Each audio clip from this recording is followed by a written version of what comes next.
Hello traders எல்லாருக்கும் வணக்கம். இன்றைக்கி வந்து FinNifty மந்த்லி எக்ஸ்பைரிங்க. ஸோ நான் வந்து என்ன ஸ்கேம் பண்ணிகிட்டு இருக்கேன் அப்படிங்கிறத பார்க்குறதுக்கு முன்னாடி மந்த்லி எக்ஸ்பைரி என்ன ஆச்சு அப்படின்னு குயிக்காக பார்த்துடலாம். மேடம் இது ஆக்ஷன், இவனோட நடவடிக்கை வெளியில் விட்டு பாருங்க, அப்போ நல்லா சிரிக்கிறான் பாருங்க. இன்றைக்கி வந்து FinNifty எக்ஸ்பைரி ரொம்ப அமைதியாக தான் இருக்க போகுது அப்படிங்கிற மாதிரி ப்ரெடிக்ட் பண்ணி வச்சுருந்தேன். ஆனாலும் நான் வந்து பெருசாக ட்ரேடே பண்ணலைங்க. ஸோ ரொம்ப பயமாக இருந்துச்சு. ஜீரோதாவோட கிளிச்சுனால நான் வந்து க்ளோஸ் பண்ணிட்டேன். எப்படி சைலண்ட்டாக இருக்க சான்சஸ் இருக்குது அப்படின்னு கெஸ் பண்ணேன்னா, மார்னிங் வந்து இந்த சிபிஆர் மேலே சப்போர்ட் எடுக்க ட்ரை பண்ணாங்க, ஆனால் முடியல. அது பிரேக் ஆகிறப்ப பேங்க் நிஃப்டியும் சேம் டைமில் சிபிஆர் வந்து பிரேக் பண்ணிச்சுங்க. ஸோ சிபிஆரை பிரேக் பண்ணியும் பெரிய ஃபால்லாம் இல்லை. இந்த வீக்லி சிபிஆர் மேலே பேங்க் வந்து கண்டினியூஸாக சப்போர்ட் எடுக்க ட்ரை பண்ணிகிட்டே இருந்துச்சு. ஸோ பாருங்கள், நாள் ஃபுல்லாக அது வந்து நல்ல ரெஸ்பெக்ட் பண்ணியிருக்கு. இங்கே வீக்லி சிபிஆருக்கும் டெய்லி சிபிஆருக்கும் நடுவுலையே ரொம்ப நேரம் டைம் ஸ்பெண்ட் பண்ணாங்க. ஸோ இந்த மாதிரி ஆச்சுன்னா யூஸ்வலி சைட்வேஸில் இருக்க நிறைய பாசிபிலிட்டிஸ் வந்து இருக்குது. என் ஸ்டூடெண்ட்ஸ்கிட்டையும் சொல்லியிருந்தேன், இந்த சிபிஆரை வந்து கிராஸ் பண்ணால் அவசரப்பட்டு பிரேக் அவுட் ட்ரேட்ஸ்லாம் எடுக்காதீங்க. மேலே இந்த டாப் வீக்லி சிபிஆர் வந்து இருக்குது, அங்கேருந்து ரிவர்ஸ் ஆக சான்ஸ் இருக்கும்னு நம்ம வந்து 1 hour முன்னாடியே சொல்லிட்டோம். அதே மாதிரி எக்ஸாக்ட்லி அங்கேருந்தும் திருப்பி அப்படியே ரிவர்ஸ் ஆகி இந்த ரெண்டுத்துக்கு நடுவில் கொஞ்சம் நேரம் அப்படியே சுற்றிட்டு இருந்திருக்கு பாருங்கள். ஃபஸ்ட்டு சென்ட்ரல் வீக்லி சிபிஆருக்கும் டெய்லி சிபிஆருக்கும் நடுவில் ஒரு 1 to 2 hours வந்து அப்படியே மெதுவாக டைம் ஸ்பெண்ட் பண்ணிச்சு. அதுக்கப்புறம் பிரேக் அவுட் ஆனதுக்கப்புறம் டாப் வீக்லி சிபிஆருக்கும் டெய்லி சிபிஆருக்கும் நடுவில் ஒரு 2 hours பக்கம் வந்து டைம் ஸ்பெண்ட் பண்ணிச்சுங்க. ஸோ அதுக்கப்புறமும் திருப்பி ஆஃப்டர்நூன் வந்து உடைக்கிறப்ப பாருங்கள் என்னாச்சுன்னு. இங்கேருந்து திருப்பி அப்படியே மேலே ஏறி அப்புறம் இதே மாதிரி மார்னிங் வந்து ஆன மாதிரியே திருப்பி கடைசி 1 to 1.5 hours வந்து ஆயிருக்கு. நேற்றும் கிட்டத்தட்ட லைட்டாக அதே மாதிரி ஒரு பேட்டர்ன் வந்து இருந்துச்சுங்க. ஸோ இங்கே பார்த்தா உங்களுக்கு தெரியும், இந்த இடத்துல பல டைம் வந்து ரெசிஸ்டன்ஸாக இருந்திருக்கு, அப்புறம் இந்த இடத்துலையும் சப்போர்ட் வந்து இருந்திருக்கு. இன்றைக்கும் அதே மாதிரி ட்ரை பண்ணுறப்ப சைட்வேஸ்க்கு நிறைய பாசிபிலிட்டிஸ் இருக்குது அப்படின்னு நினச்சிருந்தேன். அதே மாதிரி இந்த இடத்துல ரொம்ப நேரம் சைட்வேஸ் வந்து இருந்துச்சு, ஆனாலும் வைத்தறிச்சலாக இருக்குங்க. ஸோ சைட்வேஸ் இருக்குன்னு தெரிஞ்சும் அதை வந்து கேபிட்டலைஸ் பண்ண முடியல. ட்ரேட் பண்ணி ஒரு 10 to 11K பக்கம் வந்துச்சு. அதுக்கப்புறம் நான் வந்து க்ளோஸ் பண்ணிட்டேன். நான் வந்து FinNiftyயில் ட்ரேட் பண்ணும்போது பேங்க் நிஃப்டியை பார்த்து நிறைய டெசிஷன் வந்து எடுப்பேங்க. ஸோ அதனால தான் பேங்க் நிஃப்டி வச்சு நான் வந்து எக்ஸாம்பிள் வந்து காமிச்சேன் எப்படி ப்ரெடிக்ட் பண்ணேன்னு. ஒரு கட்டத்துக்கு மேலே ஜீரோதாவில் இந்த ஆப்ஷன் ப்ரீமியம்ஸ்லாம் சரியாக மூவ் ஆகாமல் இருந்துச்சு. ஒரு 5 seconds 6 secondsக்கு ஒன்ஸ் தாங்க மூவ் ஆகிட்டு இருந்துச்சு. யூஸ்வலி அது ஒவ்வொரு செகண்டுக்கும் பயங்கர ஃபாஸ்ட்டாக மூவ் ஆகிட்டு இருக்கும். இது 4 to 6 செகண்ட் வர ஒன்ஸ் தான் மூவ் ஆகிட்டு இருந்துச்சு. ஸோ பயமாக இருந்துச்சுங்க பொசிஷன்ஸ்லாம் ஹோல்ட் பண்ணுறதுக்கு. எம்டிஎம் வந்து கரெக்டாக காட்டல. ஆப்ஷன் ப்ரீமியம்ஸ்லாம் ரொம்ப லேட்டாக ரெஃப்ளெக்ட் ஆனதுனால எம்டிஎம் ப்ராஃபிட் அண்ட் லாஸும் ஒரு மாதிரி கேப் விட்டு ரெஃப்ளெக்ட் ஆகிட்டு இருந்துச்சு. நேற்றே ஒரு ஹெவியான கிளிச் வந்து பண்ணி விட்டானுங்க போல். நேற்று வந்து நான் பெருசாக ட்ரேட் பண்ணல, ஒரு சின்ன ட்ரேட் தான் பண்ணேன். நான் பண்ணும்போது எந்த கிளிச்சும் இல்லை. நான் ட்விட்டரில் நிறைய பேர் பயங்கரமாக கம்ப்ளைண்ட் பண்ணியிருந்தாங்க. இவர் ஒருத்தர் நான் ரொம்ப ரெகுலராக ஃபாலோ பண்ணிகிட்டு இருக்கேன், பிரஃபுல் குல்கர்னின்னு. ஸோ இவங்க வந்து மார்க்கெட் எவ்வளோ கஷ்டமாக இருந்தாலும் லாஸே பண்ண மாட்டாங்க, சூப்பராக ஹேண்டில் பண்ணிடுவாங்க. ஆனால் நேற்று இவருக்கே கிளிச்சால் ஒரு 4 lakhs பக்கம் லாஸ் ஆயிடுச்சு அப்படிங்கிற மாதிரி போட்டிருந்தாங்க. இவர் மட்டும் இல்லைங்க, ஏகப்பட்ட பேர் பெரிய பெரிய லாஸ்லாம் பண்ணியிருக்காங்க நேற்று ஜீரோதானால். ஸோ அதே இது மைண்டுக்குள்ளே வந்து போயிட்டு இருந்துச்சு. இவனுங்க வேறு ஓவராக டைட்டாக கன்சால்டேட் ஆகிட்டு இருந்தாங்க. இந்த மாதிரி ஆகிறப்ப திடீர்னு ஏதாவது ஒரு பக்கம் வந்து சடனாக மூவ் வந்து கொடுத்துரும் FinNifty. அந்த மாதிரி ஏதாவது கொடுத்து கிளிச் வந்து நம்ம வந்து பொசிஷன்ஸ்லாம் க்ளோஸ் பண்ண முடியாமல் போச்சுன்னா என்ன ஆகும் அப்படிங்கிற மாதிரி யோசிச்சுட்டு அதுக்கப்புறம் பயந்து க்ளோஸ் பண்ணிவிட்டேன். ஒரு 10 to 11K வந்த உடனே.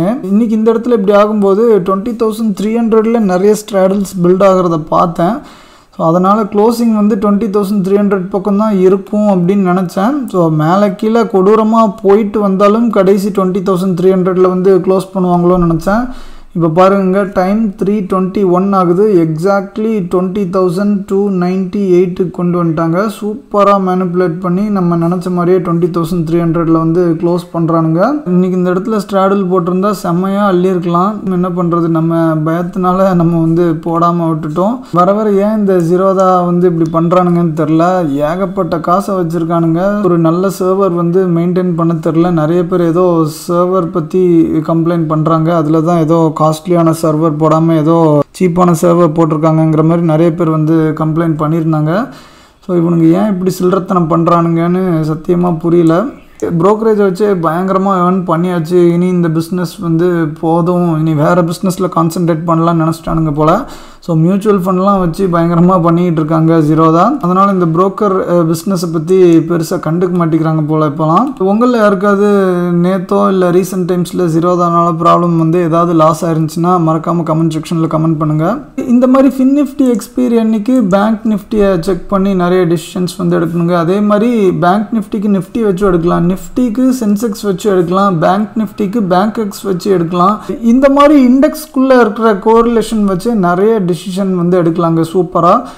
ஸோ அதை வச்சு நீங்கள் ப்ராஃபிட் பண்ணுறீங்களோ இல்லையோ, ஆனால் கண்டிப்பாக நிறைய ட்ராப் ஆகிற ட்ரேட்ஸில் நீங்கள் போய் சிக்காமல் இருக்கிறதுக்கு ரொம்ப யூஸ்ஃபுல்லாக இருக்கும். இந்த மாதிரி இண்டெக்ஸ்குள்ளே இருக்கிற கோரிலேஷன், அதுக்கப்புறம் ஸ்பாட் சார்ட்டுக்கும் ஃபியூச்சர்ஸ் சார்ட்டுக்கும் உள்ள கோரிலேஷன், இந்த கான்செப்ட் வந்து யாருக்குமே தெரியவே மாட்டேங்குதுங்க. நிறைய பேர் இது தெரியாதனால தான் ஸோ மார்க்கெட்டில் வந்து நிறைய ட்ராப் இருக்குதுன்னு நினச்சிட்டு இருக்காங்க. ஸோ மார்க்கெட்டில் எல்லாமே இன்ஸ்டிடியூஷன்ஸோட ட்ராப்லாம் இல்லைங்க, அவங்க ட்ராப் பண்ணுறாங்க. ஆனால் நீங்கள் ட்ராப்புன்னு நினச்சிட்டு இருக்கிறதுல ஒரு 10% தாங்க ட்ராப்பு.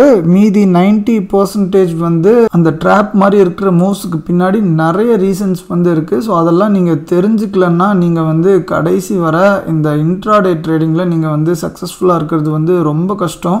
என்னோட கோர்ஸில் மெயினாக இந்த கோரிலேஷன் கான்செப்ட் பற்றி தாங்க டீட்டெயில்டாக டிஸ்கஸ் பண்ணியிருப்பேன். நம்ம கோர்ஸில் ஜாயின் பண்ணணும்னு இன்ட்ரெஸ்டடாக இருக்கிறவங்க வந்து ஸ்க்ரீனில் தெரியுற இந்த நம்பருக்கு வந்து கான்டாக்ட் பண்ணலாம். தம்ப்நெயிலை பார்த்துட்டு என்னடா அக்கௌண்ட் ஹேண்ட்லிங் ஸ்கேம் பை டிஓடின்லாம் போட்டிருக்க, நீ என்னடா ஸ்கேம் பண்ணிகிட்டு இருக்க அப்படின்னு சில பேர் நினைப்பீங்க. ஆமாங்க, டிஓடி தாங்க ஸ்கேம் பண்ணிகிட்டு இருக்கு. ஆனால் நான் இல்லைங்க, என்னோட பேரில் நிறைய பேர் வந்து பண்ணிகிட்டு இருக்கானுங்க. நான் 1 இயருக்கு முன்னாடியே நான் வந்து ஒரு வீடியோ வந்து போட்டிருந்தேன். அதில் என் பேர்லேயே இருக்கிற சில டெலிகிராம் சேனல்ஸ் பற்றிலாம் நான் வந்து காமிச்சிருந்தேன். அப்போது வந்து அந்த குரூப்லலாம் 1500 to 2500 பேர்லாம் இருந்தாங்க. இப்போ வந்து அந்த குரூப் இல்லை, 541 ஒன்று இருக்குது, 232 வந்து ஒன்று இருக்குங்க. ஸோ இது வந்து எதுவும் புது குரூப்பா இல்லை அந்த பழைய குரூப்பில் இருந்து தான் நிறைய பேர் வந்து லெஃப்ட் ஆகிட்டாங்களா அப்படிங்கிற மாதிரி தெரியல.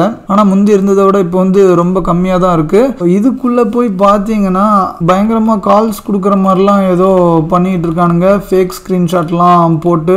அதுதான் எல்லாருக்கும் வார்ன் பண்ணலாம் அப்படின்னு நினச்சேங்க. ஒரு இதில் வந்து கால்ஸ் கொடுத்துட்ருக்காங்க, இன்னொரு இதில் வந்து என்ன பண்ணிகிட்டு இருக்கானுங்கன்னு பாருங்கள். இந்த 232 அப்படின்னு இருக்கிற இதுக்குள்ளே போனோன்னா அக்கௌண்ட் ஹேண்ட்லிங் மாதிரிலாம் பண்ணுறாங்க.